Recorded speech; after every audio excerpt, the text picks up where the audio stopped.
Gracias nuevamente por esta oportunidad que tenemos. Gracias a Dios por esta oportunidad de meditar y de pensar en la palabra del Señor. Esta semana quiero comenzar con un nuevo tema, una nueva serie, un nuevo tema en el cual usted y yo podamos estar pensando en aquellas marcas, en aquellas señales, en aquellos distintivos que un discípulo de Jesús debe de tener. Esto se vuelve interesante porque, mire, muchas veces hablamos de ser un discípulo, de ser un seguidor de Jesús, pero a veces no nos queda muy claro qué es lo que diferencia, lo que distingue ser un seguidor de Cristo. Y entonces, si usted tiene muchos años en la vida cristiana, espero que este tema pueda ser de ánimo, bendición para su vida en las próximas semanas, y que pueda ser también un tipo de evaluación. ¿Cómo estamos viviendo nuestra vida cristiana? Si realmente estamos avanzando en medio de ese camino de ser un verdadero discípulo. Si usted es nuevo en la fe, espero que también esto le ayude como una guía, como una dirección de qué se trata vivir la vida cristiana. Y si usted aún no ha tenido un encuentro con Cristo y está aquí porque le gusta el culto, porque es algo especial para usted, pero no se ha encontrado con Jesús, espero que estos temas puedan ser también útiles para su vida y usted pueda entender aquella obra, lo que Dios quiere hacer en nuestras vidas y de alguna manera también entender nuevamente de qué se trata seguir a Jesús. Y miren, otra vez, cuando hablamos de estas marcas del discipulado o del discípulo, estoy pensando en aquellos distintivos, es decir, ¿qué respondería usted si alguien le preguntara, bueno, ¿y cómo es un discípulo de Jesús? ¿Cómo es un seguidor de Cristo? ¿Cómo es un cristiano? ¿Qué lo distingue? ¿Qué etiquetas tiene? ¿Qué marcas tiene? Y cuando pensamos en esto, mire, me doy cuenta que muchos de nosotros nos confundimos y ponemos etiquetas en medio de nuestros conceptos de lo que es un seguidor de Cristo. Entonces comenzamos a pensar, bueno, un cristiano es el que no hace esto, el que no hace aquello. Mira, un cristiano es el que actúa de esta manera, se viste así, hace esto y el otro. Y entonces hacemos una descripción de muchas actividades, de muchas cosas externas. Un cristiano es el que va a la iglesia todos los domingos, es el que ora y es el que hace muchas cosas. Y sabe, la verdad es que cuando voy a la Biblia, si bien es cierto, los hijos de Dios tenemos una forma distinta de vivir.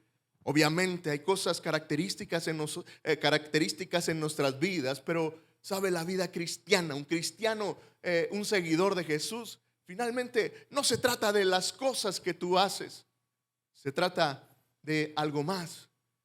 Y mire, el gran peligro que corremos de identificar el evangelio y el cristianismo con etiquetas de cosas externas, de cosas por hacer, es que al final pudiéramos estar viviendo una religión y no una relación con Cristo.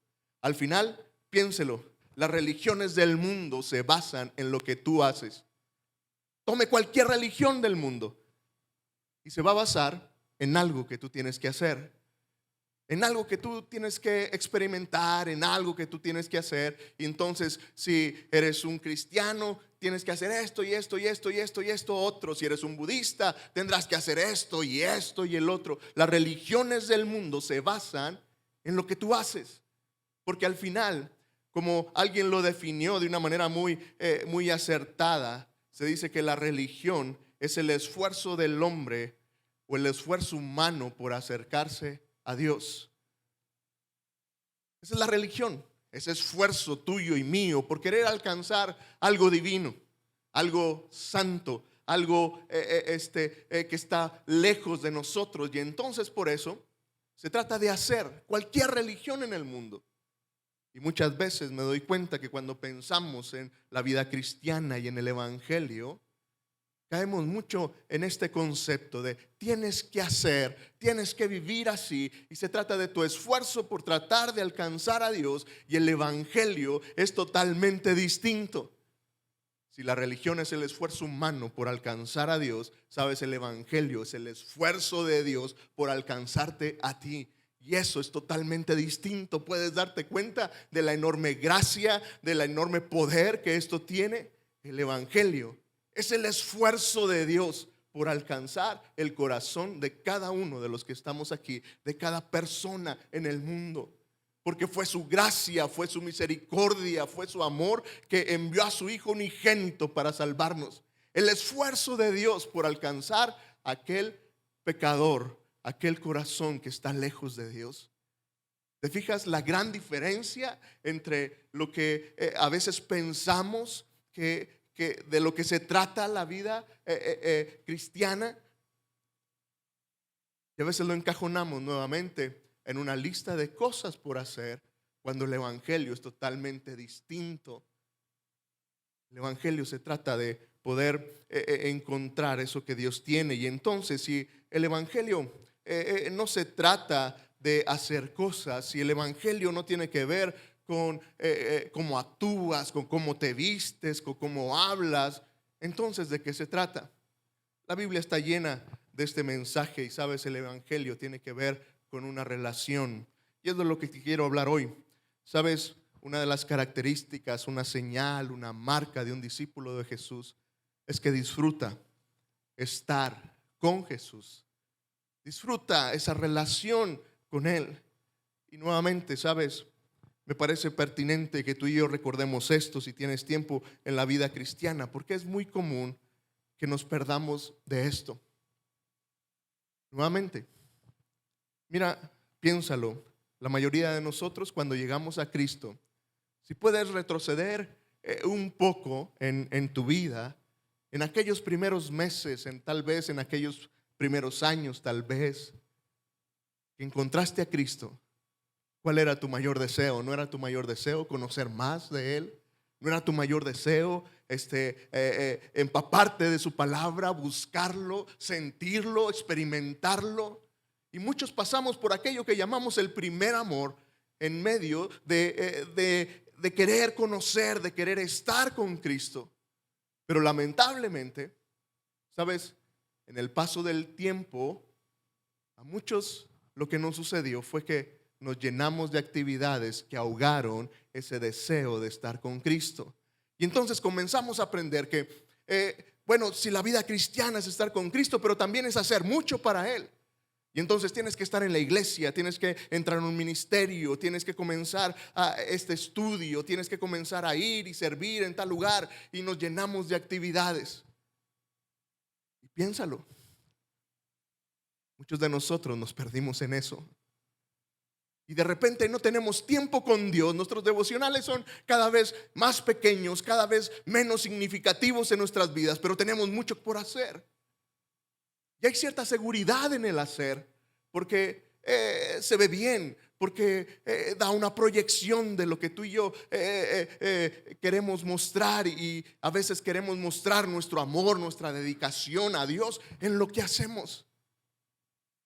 Pero nos perdemos en medio de estar con nuestro Dios. El evangelio trata de estar con Él, no de hacer algo para Él. Y entonces, sabes, hoy quiero que pensemos un poco en esto, lo que distingue a un verdadero discípulo de Cristo. Sabes, hermano, tendría que ser este anhelo, este deseo de estar con Cristo. Nuestras preguntas debieran ser no tanto ¿qué estás haciendo para Jesús?, sino ¿qué tanto tiempo pasaste esta semana con Cristo? ¿Qué responderías ante la pregunta ¿qué te enseñó Jesús? ¿Qué te habló Jesús en esta semana? ¿Cómo fueron tus encuentros con Él? ¿De 5 minutos antes de salir de casa? ¿Mientras ibas en el periférico manejando, aquella oración en que pedías protección y ayuda? ¿Fueron tiempos sustanciosos en que en realidad escuchaste la voz de Dios hablándote, el abrazo de Dios, su dirección en medio de una decisión difícil? ¿Qué responderíamos ante la pregunta ¿cuánto tiempo invertiste en tu relación con Cristo hoy, esta semana? Si lo pudiéramos contabilizar en minutos, ¿cuántos minutos podrías sumar en una semana? ¿Cuánto tiempo pasamos con Jesús? Y estoy seguro que si me estás siguiendo en esta idea, la mayoría de nosotros juntaríamos muy poco tiempo de nuestra relación con Jesús. Pero si te pregunto cuánto hiciste por Jesús, tal vez nos enteraríamos un poco y tú dirías, no, esta semana fue a mi grupo pequeño. Estuve sirviendo en tal ministerio de la iglesia. Fui al culto y canté y estuve ahí. Y tal vez tendríamos un poco más de cosas por hacer, para sumar de cosas que hicimos. Pero nuevamente quiero llamar tu atención hacia lo que la Biblia enseña acerca de lo que Jesús más le interesa. Quiero llevarte a una historia allá en Lucas 10, en el versículo 38 en adelante. Si gustas abrir tu Biblia, por favor. Y estoy seguro que vas a recordar esta imagen. Si tienes tiempo en la vida cristiana, vas a recordar este pasaje. Lucas capítulo 10, versículo 38. Comienza Lucas a narrar este evento histórico que vivió Jesús. Dice que mientras Jesús iba de camino, entró en una aldea. Otros evangelios nos centran en la historia y esta aldea era Betania. Dice, y una mujer llamada Marta lo hospedó en su casa. Marta tenía una hermana que se llamaba María, la cual se sentó a los pies de Jesús para escuchar lo que él decía. Pero Marta, que estaba ocupada con muchos quehaceres, se acercó a Jesús y le dijo, Señor, ¿no te importa que mi hermana me deje trabajar sola? Dile que me ayude. Jesús le respondió, Marta, Marta, estás preocupada y aturdida con muchas cosas, pero una sola cosa es necesaria. María ha escogido la mejor parte y nadie se la quitará. Nota la escena. Nuevamente, los otros evangelios nos centran en el contexto. Jesús va por el camino, entra a esta aldea, Betania, llega con estas dos hermanas, Marta y María, que los otros evangelistas nos dejan claro que eran amigos de Jesús, eran amigas de Jesús. Y entonces, en medio de un tiempo que era complicado ser amigo de Jesús, estas mujeres tenían esta amistad, lo recibían en su casa, lo hospedaban ahí. Y tanto Marta como María tenían este cariño, esta relación con Jesús en que era su amigo, lo respetaban, lo amaban y aprendían de él. Pero llega este momento y es interesante que la Biblia toma esta imagen, este evento histórico especial, y el evangelista Lucas lo resalta porque hay una enseñanza extraordinaria en esto. Y tiene que ver nuevamente con un mensaje central que tiene que ver con lo que a Dios más le importa.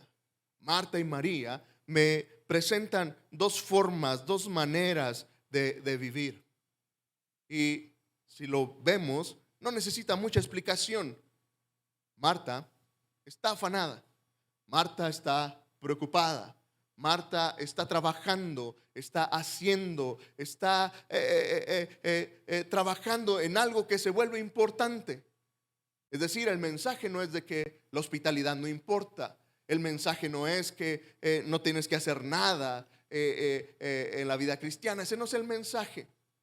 El mensaje es la actitud que tiene Marta. Ella está afanada con lo que está haciendo. Interesantemente, cuando Jesús llama la atención de Marta, le dice dos veces su nombre. Según lo que investigué, muy pocas veces, al menos 8 veces se usa esta expresión que se dice el nombre 2 veces. Marta, Marta, le dice, estás preocupada y aturdida.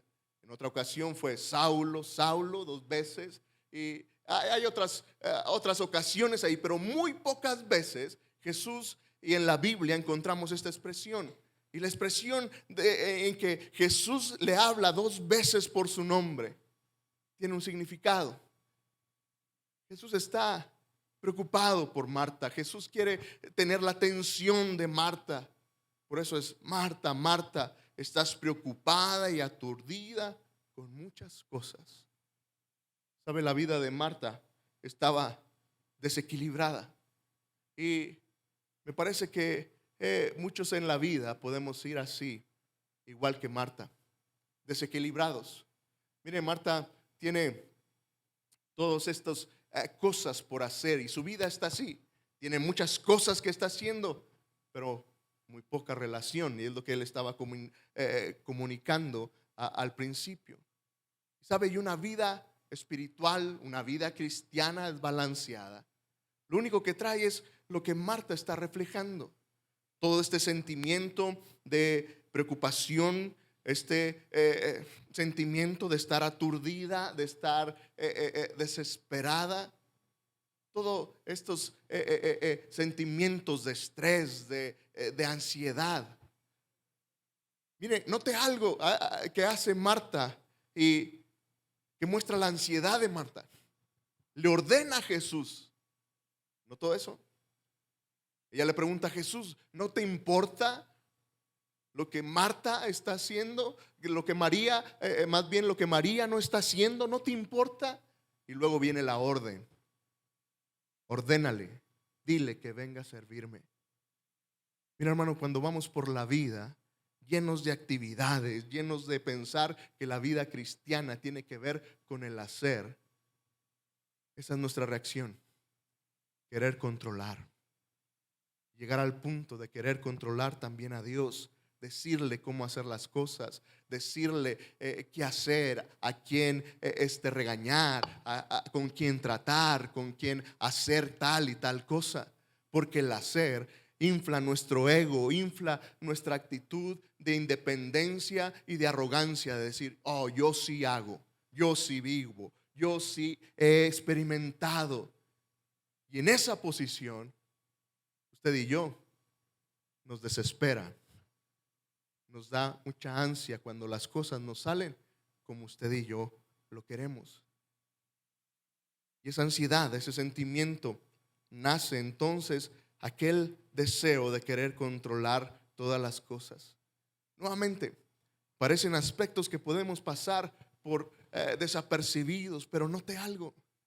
Esta Marta, tan ansiosa, la verdad no está feliz.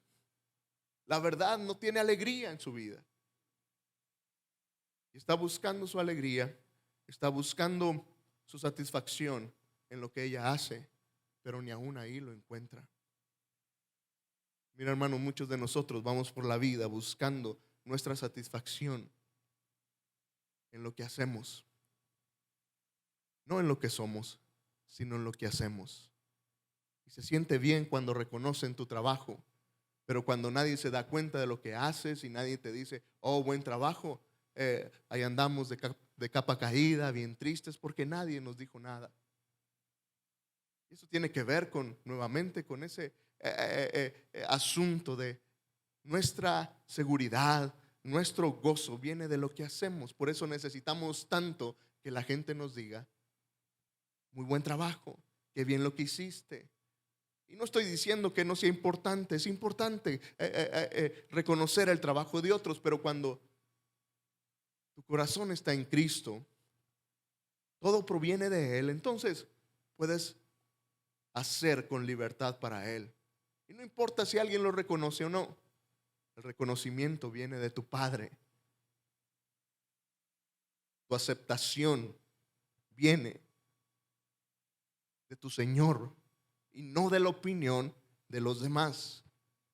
Y entonces Jesús habla acerca de una cosa necesaria. Dice en el versículo 42, pero le dice, Marta, Marta, estás preocupada, estás aturdida con muchas cosas. Dice, pero una sola cosa es necesaria. Nuevamente nota las palabras de Jesús. Es decir, nuevamente Jesús no está reprobando todo lo que ha hecho Marta, no está reprobando todo el trabajo de Marta, no está reprobando todas esas buenas atenciones que Marta está teniendo para él y para los invitados que están en la casa. Pero dice, solo una cosa es importante. Varios comentaristas entran en el tema y están pensando que Marta está preparando la comida, y es como si Jesús le dijera, Marta, solo hay un alimento especial en esto, o sea, solamente hay algo importante aquí que vale la pena. No se trata de los diferentes platillos que estás haciendo. Lo interesante de la reunión no es la comida, lo interesante es que yo estoy aquí. Y entonces le dice, solo una cosa es necesaria.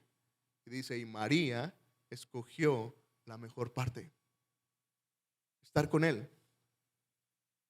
Y mira, cuando pienso otra vez en esta idea de la vida de María a los pies de Jesús, me parece que es una vida muy balanceada. Otra vez, no se trata simplemente de estar con Jesús, sino de hacer nada, ¿no? Decir, no, yo tengo mis devocionales de 2 horas, pero no tengo ningún ministerio, no sirvo a nadie, no voy a ningún culto. Bueno, eso también sería un desbalance. Pero, ¿sabes? En medio de buscar nuestra relación con Dios, María me parece que está en un balance, está completa. Ella sabe lo que es importante en el momento y entonces ella sabe que lo mejor que puede hacer en ese momento es estar a los pies de Jesús. No todas las ocasiones que Jesús estuvo en la casa de Marta y María sucedió eso. Si ves el contexto, Jesús estaba pronto para ir a la cruz. Obviamente María no sabía eso, pero de alguna manera ella entendía que era lo más importante. Llegaría el momento en que el maestro no estuviera, llegaría el momento en que no habría esa oportunidad de que Jesús estuviera en su casa y entonces habría que aprovecharlo. Y aún cuando me quiero imaginar que María llegó un momento en que se levantó y fue a servir algunos platos y fue a ayudar en algo, aún haciendo algo para servir, ella estaba completa, estaba plena. Su satisfacción otra vez venía de su relación con Jesús y no de lo que ella hacía. Y me parece que este es el mensaje central de este pasaje. De eso se trata la vida cristiana, de estar con Él, de conocerlo a Él, que tu vida, tu satisfacción, lo que tú necesitas provenga de tu relación con Él. Mira, en mi ministerio muchas veces me tengo que recordar esto. Obviamente como pastor es un ministerio público y todos están viendo qué hago, qué no hago. Es la experiencia de cualquier pastor, todos vivimos eso. Y es muy tentador para mí recibir mi satisfacción de la opinión de las personas, de escuchar que estoy haciendo un buen trabajo, de escuchar que la predicación fue buena, de escuchar que los proyectos o lo que estamos haciendo como iglesia han sido buenas decisiones.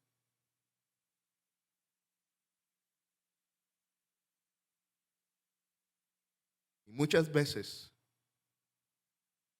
he tenido que recordar que, ¿sabes? Mi satisfacción, mi aprobación no viene de la iglesia, viene de mi Padre.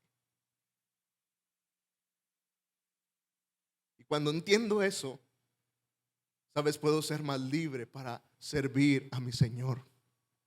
Porque entonces ya no se trata de querer impresionar a una congregación. Se trata de impresionar, de agradar a aquel que me llamó.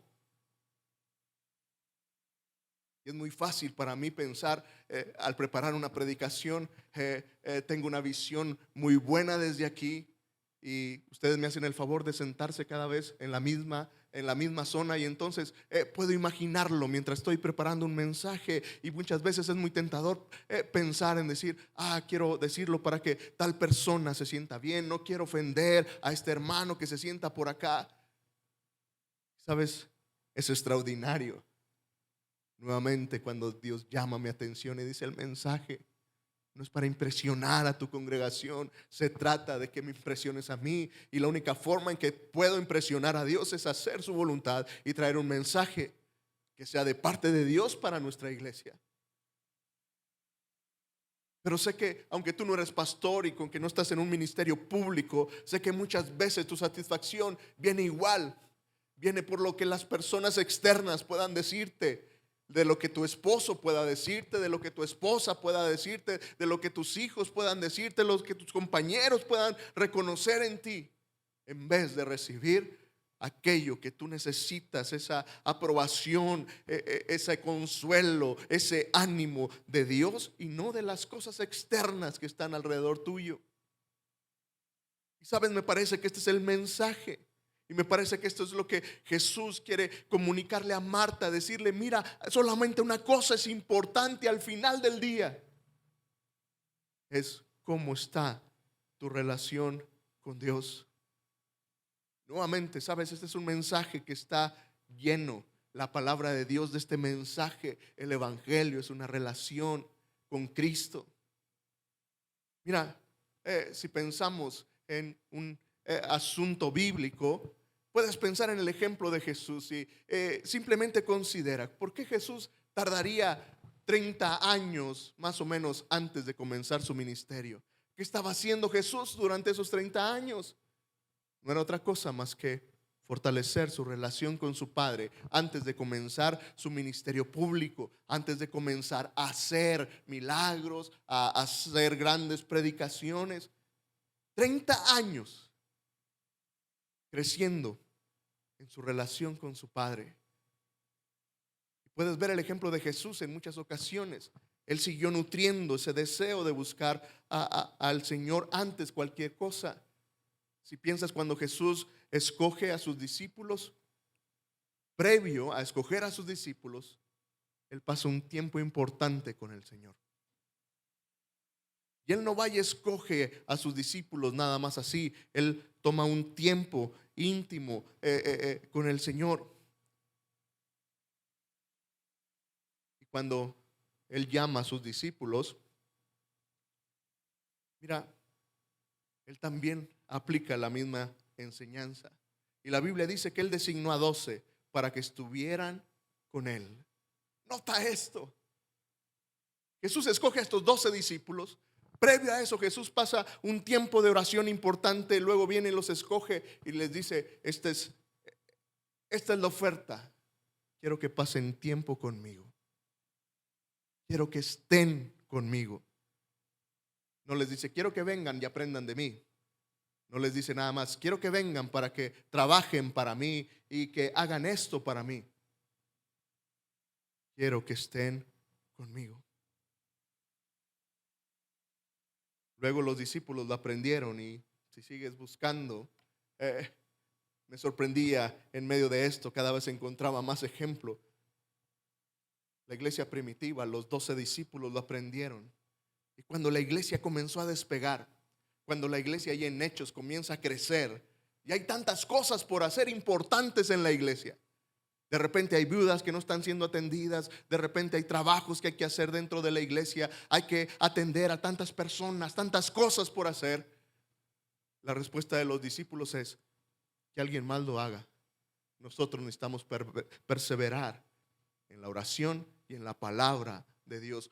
Ponen por encima de las necesidades y las urgencias que el ministerio demandaba estar con el Señor.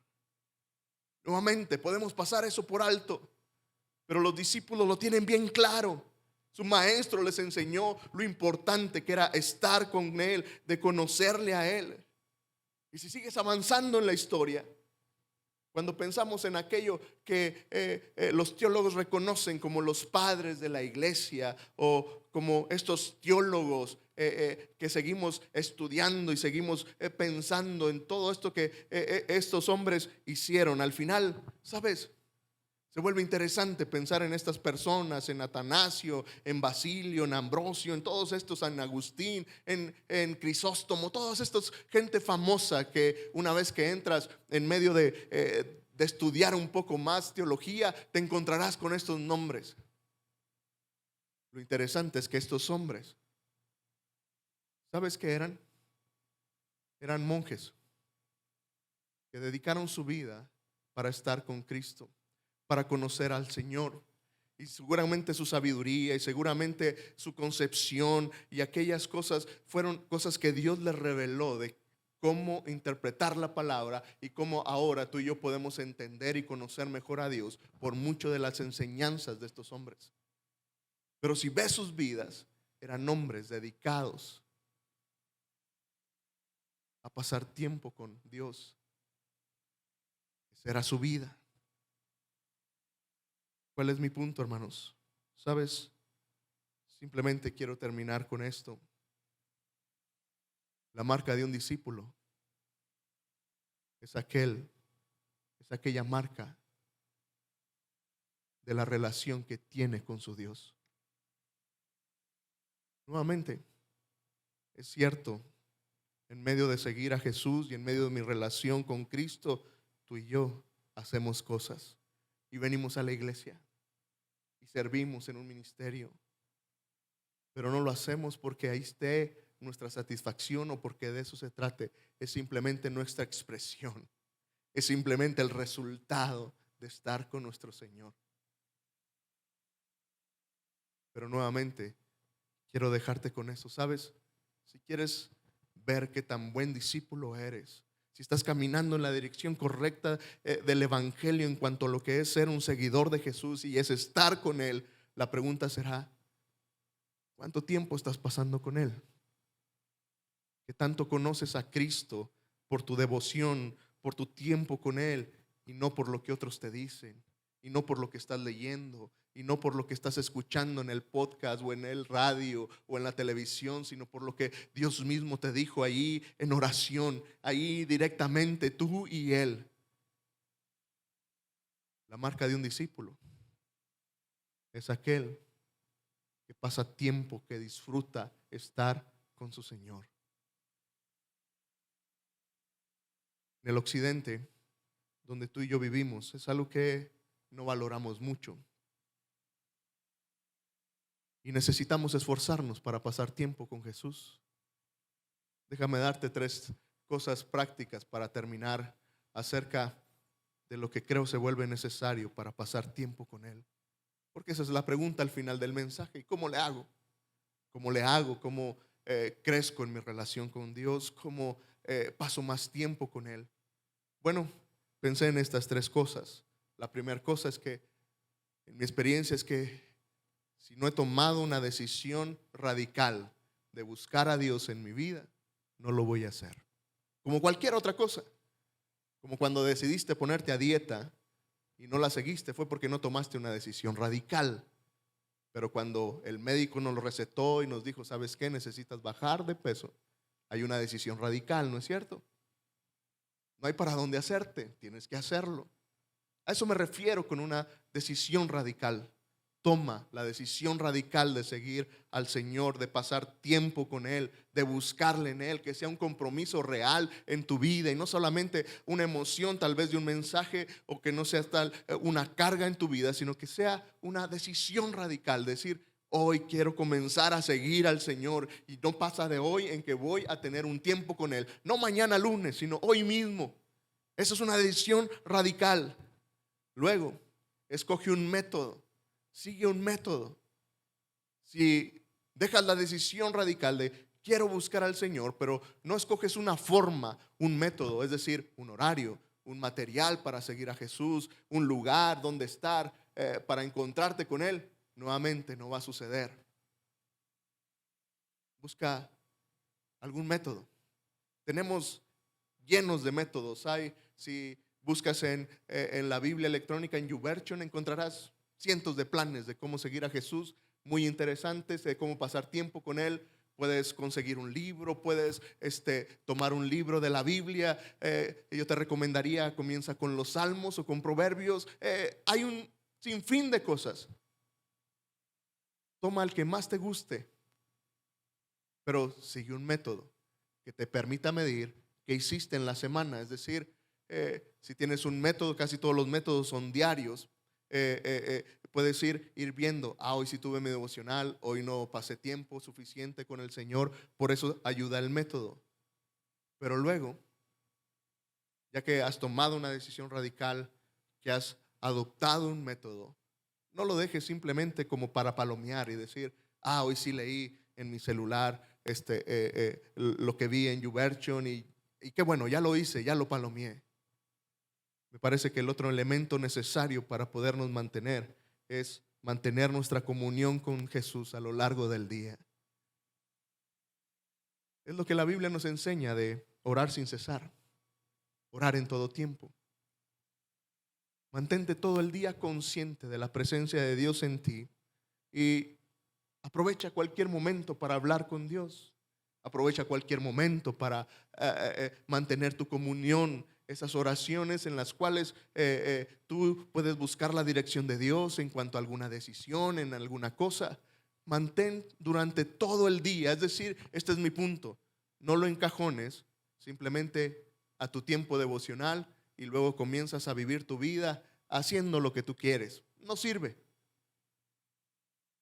Trata de mantener tu comunión con Dios todo el día. Y en eso tú y yo estaremos creciendo en medio de nuestra relación con Dios. Y ojalá, oro porque esa sea la marca de nuestra iglesia. Que seamos una iglesia no que hace cosas, sino una iglesia que tiene una relación viva y eficaz con su Salvador. Y si lo hacemos, hermano, estoy seguro que vamos a revolucionar la vida, vamos a revolucionar nuestra forma de vivir en medio de nuestros matrimonios, en medio de nuestros hijos, en medio de nuestra comunidad. Todo será distinto. Imagínate que podrías resultar de hombres y mujeres que se encuentran con Dios todos los días y que pueden vivir de acuerdo a lo que Dios les dijo esa mañana. ¿Qué consejo tendrán para sus hijos cuando ellos puedan decir: hijo, hoy Dios me habló acerca de eso y puedo decirte eso? Imagínate el consejo y el amor que un esposo puede tener para su esposa. Imagínate la familia que podremos construir cuando estamos conectados, enchufados a la fuente del amor y del respeto que es Jesucristo. Imagínate la iglesia que seríamos cuando nuestras vidas están conectadas con Dios. Y nuestras opiniones, nuestras aportaciones para la iglesia están llenas de su gracia, de su energía y de su poder. Imagina el mundo en el cual podríamos tener si todos pudiéramos tener una relación con Dios. Imagina nuestras pláticas, ya no serían del clima solamente, serían lo que Dios me está enseñando, lo que Dios me dijo, lo que Dios quiere hacer, lo que Dios me reveló. ¿Puedes imaginar ese mundo? ¿Sabes? Yo anhelo una iglesia así, anhelo una comunidad así. No sé tú, pero a veces ya hablar del clima no es tan divertido. Hablar del otro hermano que hizo esto y hizo el otro y criticar el trabajo de algo, ya tampoco se vuelve tan divertido. ¿Por qué no cambiamos? Y que nuestra marca de discípulo sea nuestra relación con el Señor. Y revolucionemos nuestra vida, nuestras familias y nuestra iglesia para honra y gloria del Señor. Oro porque esto pueda ser una realidad en la vida de nuestra iglesia y en la vida de